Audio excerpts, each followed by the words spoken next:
Hey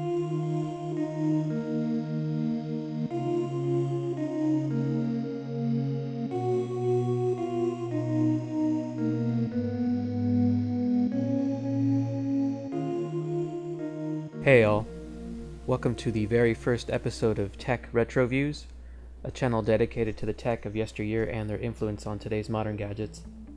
For now, I will be focusing on mobile technology, specifically phones that really popularized the idea of the wearable phone, at a time where mobile phones in general were beginning to trickle down to the masses, as prices were beginning to drop to more affordable levels, especially on the carrier side of the equation. So, what do we have here? In a way, it's a little slice of history. There was a time when cell phones, that thing that you once used as a, phone, did not really fit too neatly in your pocket. I mean, yeah, it would kind of fit, but maybe you were just happy to see everyone. Anyway, the most common of these brick phones would have been the StarTAC. Pretty bulky, as you can see. These clocked in around 7 to 10 ounces, depending on which battery you slap to it. This one has a thick battery, so it's at least 10 ounces here. Definitely makes a good projectile. And while not every household had yet adopted wireless technology, they were actually rather ubiquitous, as it was not too uncommon to see someone on a call with a StarTAC or lugging it around on their side with that clippable leather case.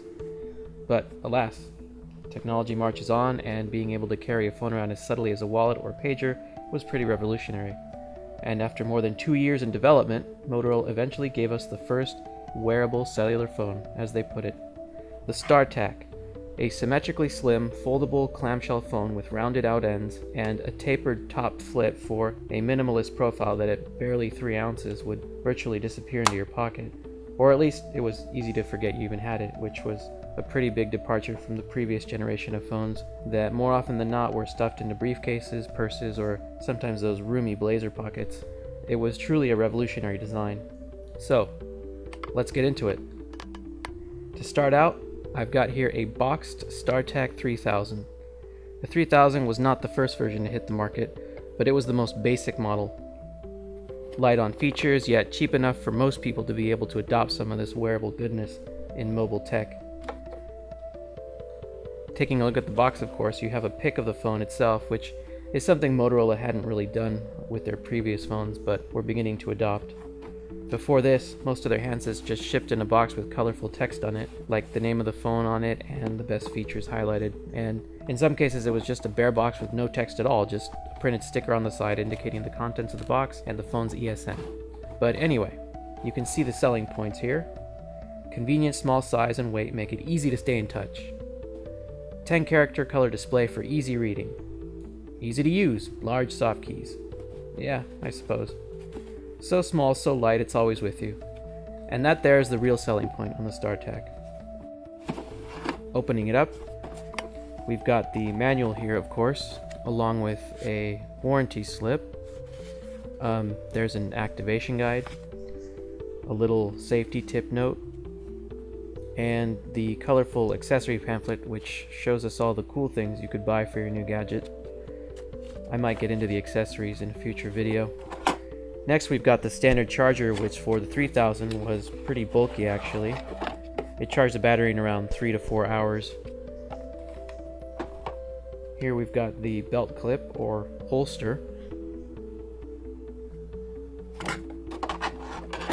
Here's the battery itself, which for the 3000 used the cheaper nickel metal hydride chemistry, giving you about 60 minutes of talk time and 14 hours of standby. Obviously that's not too much. There are better batteries out there, but they were pretty expensive and usually out of reach for the budget-conscious mobile phoner. And like I said, that's who this version was aimed at, which here you have it. As you can see, it's a very trim little guy, as slim as they could possibly get it in the mid-90s. In fact, even by today's standards, it's still a pretty thin flip phone. Before the StarTAC, nothing came close to matching the size and sleekness of this handset. Although there was another phone that came out around the same time to give the StarTAC a run for its money, but hopefully we'll get to that in another video. Folded up, it's not much bigger than a pager. As mentioned, the 3000 was mostly a mass market model, with Motorola pandering to the average mobile phone user, especially young adults. offering basic functionality at an affordable price, but boasting the same variety of ringer styles, caller ID capability, exceptional earpiece sound quality, and battery life on par with the other models. The 3000 did its job pretty well. Like the other early models, it ran on the old AMPS analog system, which back then was by far the predominant cellular technology in use, and analog networks covered most of the populated areas of the US. Released in the fourth quarter of 1997, you could score a StarTAC 3000 for about $300. So, what sort of features did they pack into this diminutive device? Let's open it up. The bottom of the flip is where it all happens. As you can see, you've got the display here, and beneath it, the keypad. While above, you've just got the earpiece and a spot for the branding sticker, which in this case is cellular 1, and that's it. Let's put a charged battery in here so we can light it up. So far so good. Check out the display here. It's just a basic segmented LED display, nothing too fancy.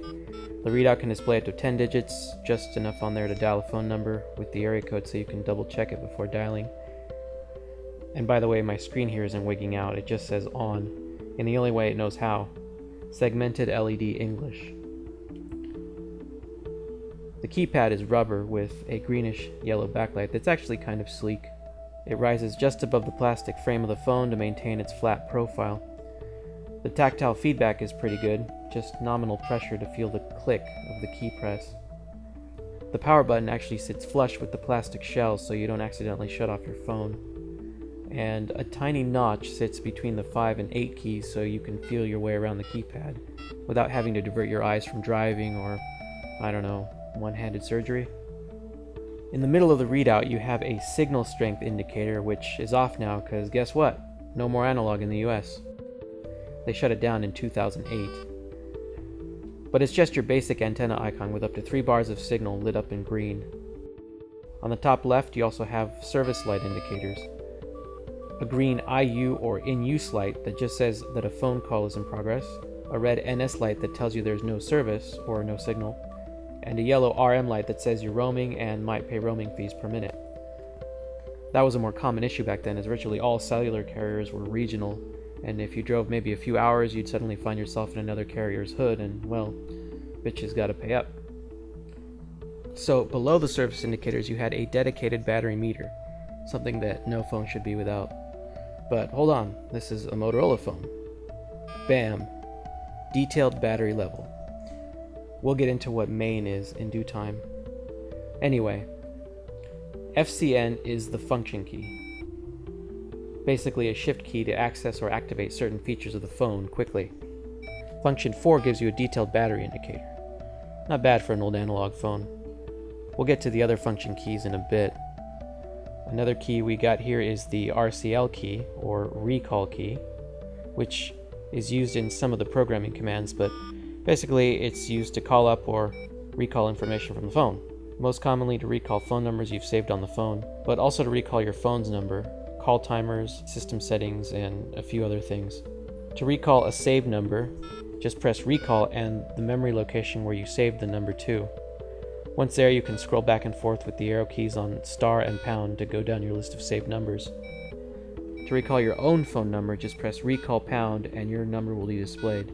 Pressing pound a second time brings up the call timer of your last call.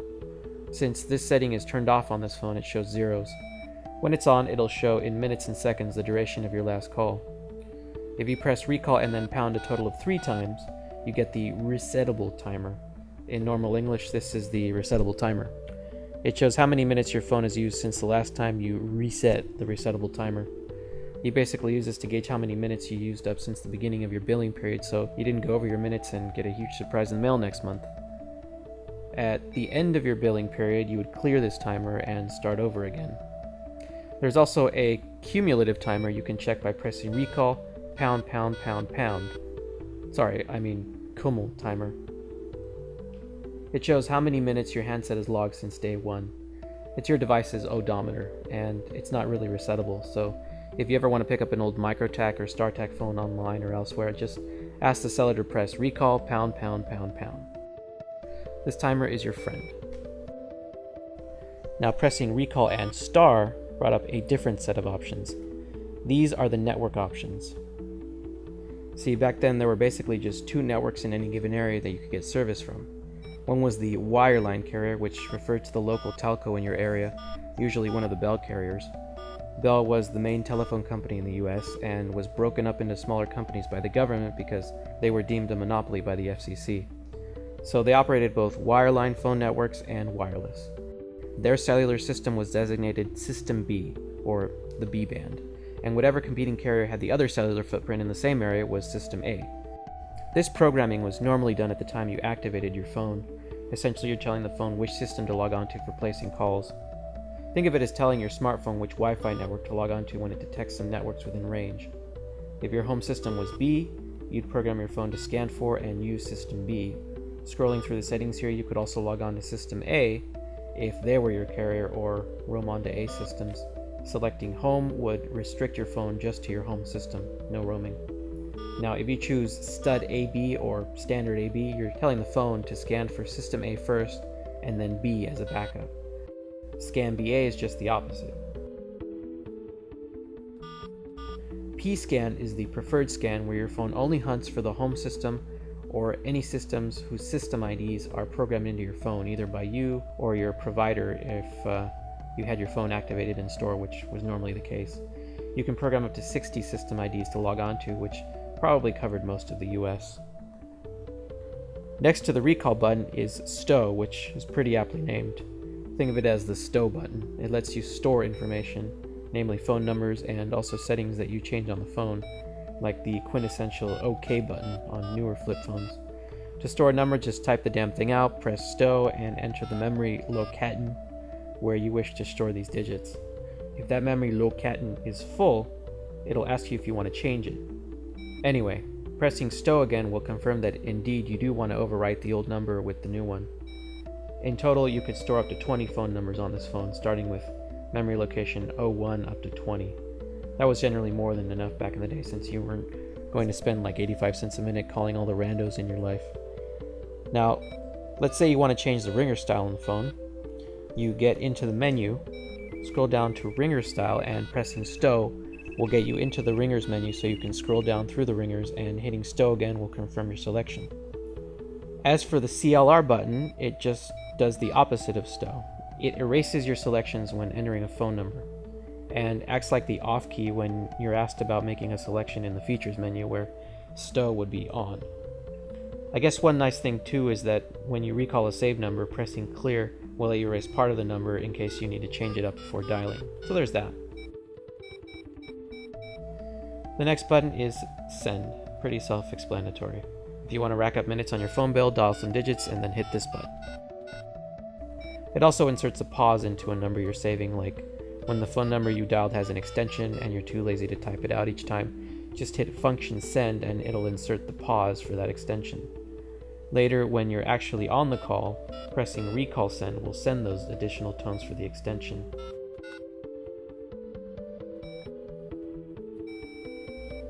Below that is the end button, which needs no introduction.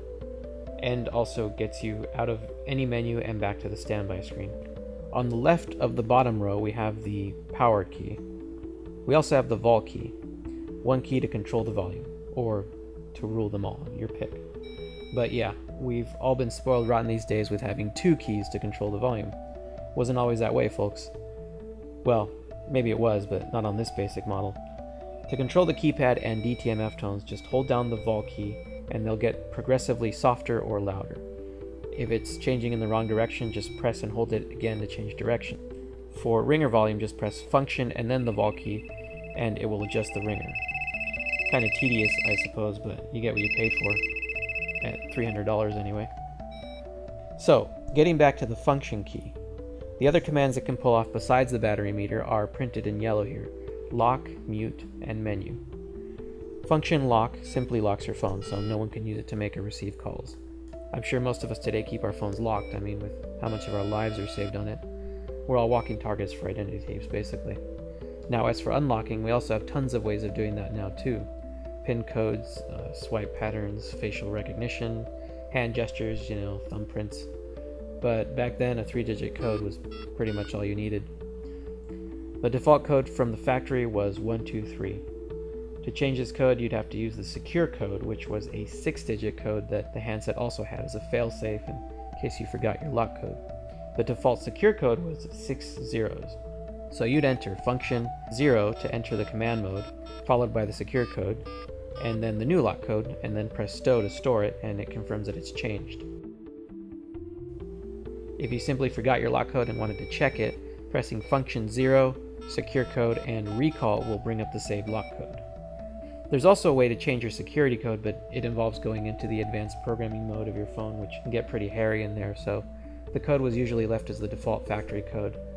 If you locked your phone and forgot both your lock and security codes, you were pretty much screwed. Almost. Next we have the mute function. It would simply mute the mic on your handset so the other party couldn't hear you. Pressing function mute again would toggle the setting off, which is nice. Not bad at all so far for an 18-year-old device. In fact, the keypad layout, buttons, and even some of the menu features I'll be getting into soon, they're all holdovers from the earlier MicroTAC phones, and even as far back as the DynaTAC models, which are the true brick phones. I mean, most of the DynaTACs had the recall, the stow, the clear, the function, volume, and the send and end keys, and also many of the commands that we just went over. Whether this is just lazy on Motorola's end or just to keep it simple approach, it worked pretty well. I mean, it's not like any of these gadgets had even the most basic of GUIs, so these sorts of shortcuts were kind of necessary. And they provided for a pretty seamless transition from model to model if you were an early adopter in the cellular scene. Now, the menu system on this phone is more extensive than you might think, but I don't want to make this video too long. Stay tuned for episode 2 of Tech Retro Reviews, where I'll be covering the StarTAC 6000 series and the menu systems on both respective models. For now, I hope you found this introductory look at one of the iconic tech wonders of our recent past intriguing. Thanks for watching. Take care.